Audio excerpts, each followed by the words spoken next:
So the Republic of Armenia faced a full-scale military assault last month. Can you tell us a little bit about what happened? Yeah, so the morning of September 13, we woke up to the news that the Republic of Armenia was being bombed by its neighbor Azerbaijan, which is several times bigger, much stronger militarily. And the last time we talked, Billy, we talked about the conflict in Nagorno-Karabakh, where Armenian Christians still live and where they're under siege from Azerbaijan. And I told you I was worried about an attack there in the disputed territory, you might call it. But what was really shocking about this attack was that Azerbaijan was attacking the sovereign, internationally recognized nation of Armenia itself. So for 48 hours straight, bombs fell on the country without stopping. Cities and towns deep inside Armenia were bombed. 7,000 people fled for their lives. Hundreds of soldiers were killed. And we didn't know what was going to happen. We knew that Armenia was not strong enough to fight back on its own. And it was entirely possible that Azerbaijan was just going to invade and conquer the whole country. So it was a really terrifying moment. After 48 hours, a ceasefire was imposed, apparently with the mediation of the United States, but the situation remains extremely tense. And I think it's important to draw that distinction that the last time we spoke, and we'll include a link to that discussion so people can go back and see, we were talking about a very specific area in dispute. This is an invasion of Armenia itself. And so this is a very different sort of escalation of this conflict. And before we get more into that conflict, let's talk a little bit about Armenia, because Armenia is a country born out of genocide. There are a lot of people who probably don't know much about that history. Would you mind just kind of going through a little bit of that to help us sort of understand who the Armenians are and how this country was formed? Sure. So before World War I, the country that we know of as Turkey today was controlled by the last Islamic empire. It was called the Ottoman Empire. And there were about a fifth of the population was Christian, and most of them were Armenians. But when World War I started, the rulers of the Ottoman Empire decided that these Christians were a security threat, and they decided to liquidate them, essentially, to get rid of them all. So over 1 million Armenians were murdered, massacred from 1915 to 1923.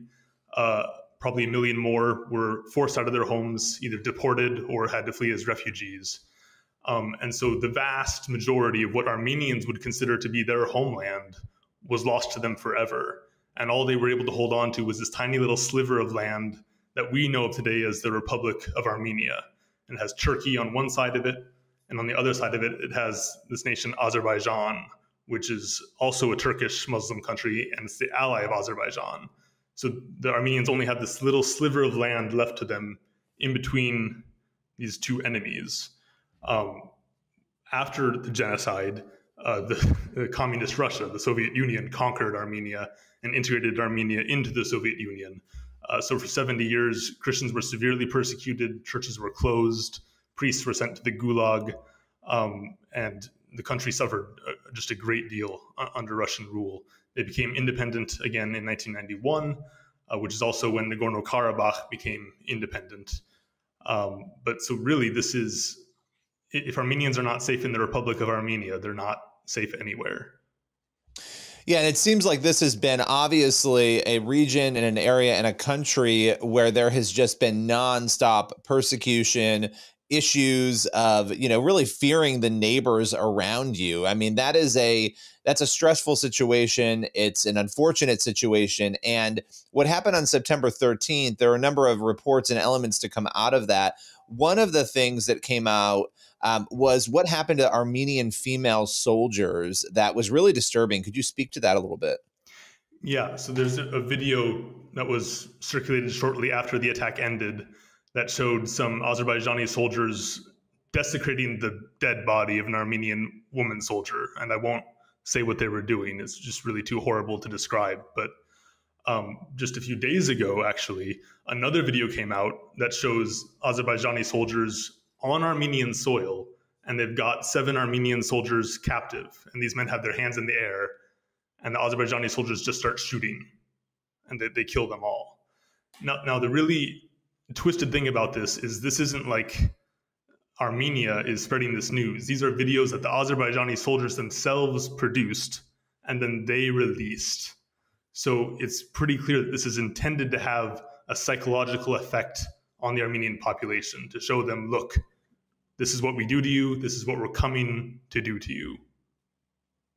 What is the motivation for this, right? Because people are going to look at this and say, well, why is Azerbaijan doing this? Why are they going after Armenia still? Why is this? And I know this is probably a complicated question to answer, but I think that's the curiosity that people would have. Why this invasion? Why now? Why the continued barrage against Armenia?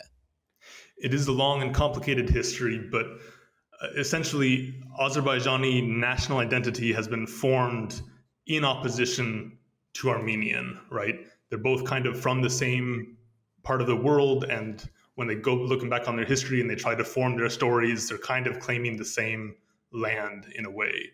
But what makes it worse is that Armenia is a democracy, but Azerbaijan is one of the most repressive dictatorships in the world. And as your viewers probably know, dictators tend to look for enemies to rally the people around. So under the current government, Azerbaijan has really made hatred of Armenians into a unifying national ideology. I mean, we have museums in the capital city of Azerbaijan that show Armenians with big noses and strange features, kind of like the Nazis did with the Jews before the Holocaust, right? You have state propaganda talking about how Armenians are committing atrocities against Azerbaijanis. You have the president of Azerbaijan calling Armenians dogs and rats and promising to chase them out of our lands, quote unquote. So it really appears like this is a state-driven campaign to hold the country together by projecting hatred onto the Armenian people. And as these videos show, when Azerbaijanis who have grown up with this propaganda get their hands on real Armenians for the first time in their lives, this is how they act. They've sort of been conditioned. I mean, it's hard to not see the parallels between Israel and its positioning in the Middle East and what is going on here. They're very different situations, but still you do see those parallels, right? Absolutely. The main difference is that Israel is strong enough to protect itself, thank goodness, and Armenia is not. Well, and that's the important, piece of the puzzle here, because the question emerges, why should America care about this? But beyond that, and I think, really more importantly, why should believers and Christians care about this? Mm-hmm. And this is the tricky thing where almost you can say the interests of the United States collide with our calling as believers, right? Because as believers, we should look at Armenia and say, this is the oldest Christian country in the world. This is a country that's held on to Christianity through genocide, through Soviet communism, through the gulags, and they're hanging on to life. They have some of the oldest Christian traditions in the world, and they need our help. They're our brothers and sisters. Whereas the United States is always looking kind of to diminish Russia's influence in the region, right? And they see an alliance with Azerbaijan and with Turkey as a good way to do that. So the United States is already involved. We already give military aid to Azerbaijan. We already are in a military alliance with Turkey. So we're all involved in this, whether we like it or not. Yeah, and there's so much here when it comes to the faith aspect of it, and obviously a lot of this is political. I mean, the question comes to mind. You're talking about the oldest Christian country in the world, with Armenia, but you're also talking about a clash of worldviews and religious views. How much of this conflict do you think is rooted in, Islam versus Christianity? It's a tricky question. I would say not so much. Azerbaijan is quite a secular dictatorship, and you don't see a lot of promotion of Islam by the state. But what you can say is that if you go back to World War I, in the Islamic Empire, you had a system where Muslims are on top and Christians are second-class citizens, right? And the reason the genocide happened is because the Muslims on top saw the Christians as a threat. And in some interpretations of Sharia law, if Christians are rebelling, quote unquote, against Muslim rule, then it becomes permissible to kill them all. And so that's one of the ways the government of the Ottoman Empire rallied support for the genocide among the people, is saying, look, the Christians, the infidels, are rebelling against you. And so we're still living with the echoes of that today. We're still in the situation that the genocide created. And as a result, you have one of the oldest Christian nation in the world, a nation where Christianity is really at the heart of their identity, could be destroyed. It could literally cease to exist in the next few years. Well, and that, that's compounded all of this by the fact that for so long, Turkey not being willing to really acknowledge, right? You have this horrific event with 1 million people being slaughtered, and then pretending that it didn't happen is a whole other piece of the puzzle that is so troubling. But when we look at where this is now, because let's flash forward to where we are, we've had this conflict in September, there's a ceasefire. What is going on now, and where do you think we're headed from here? These are really crucial weeks and months ahead. We think the reason that Azerbaijan has chosen now to attack Armenia is because the war in Ukraine is going so badly for Russia. Traditionally, Russia has been the only power that can really restrain Azerbaijan and Turkey in the region. But now Russia is tied down. They're losing very badly, rightly so. And Azerbaijan thinks, the European Union needs our gas because they're not buying Russian gas anymore. So Europe's not going to do anything. The US is happy to see Russia take a fall. Russia's too busy. This is our time to take what we want, right? So what's happening now, since the ceasefire was imposed by the United States has gotten very involved, and they've been trying to bring the two sides together and force a peace treaty. This is good in a way that the US is involved. What we're very concerned about is that peace treaty will mean the abandonment of Nagorno-Karabakh.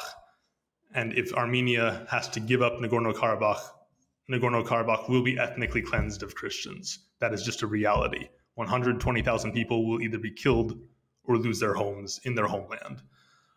So what we really need is for the church in the US to be engaged, to make their voices heard and say, the United States needs to help these people live in their homeland. Not just get a treaty that will assure the gas flow, not just take care of the U.S.'s strategic interests, but make sure the Armenians can survive. Mm. And I love what you said before, that sort of, colliding of U.S. interests and the interests of believers, what we're called to, loving others and, being present. And your organization, Christian Solidarity International, does such a beautiful job of that. One of the big pieces of the puzzle is being educated, which is why we often talk and we get a chance to sit down and you take us through these important issues. Where can people go for more information on this conflict, on this issue, and other issues around the world? We have a lot of information about Armenia on our website. That's www.csi-usa.org. We have some aid programs running in Armenia and in Nagorno-Karabakh to help people who are affected by the conflict. And you'll also find, the statements that we've written about the war there. If people want to contact their representatives, their congressmen, their senators, they should tell them that you support the Armenians of Nagorno-Karabakh and their right to live in their homeland. Yeah, absolutely. Well, we so appreciate your time as always. Thanks for coming on today and breaking this all down. Thank you, Billy. Appreciate it.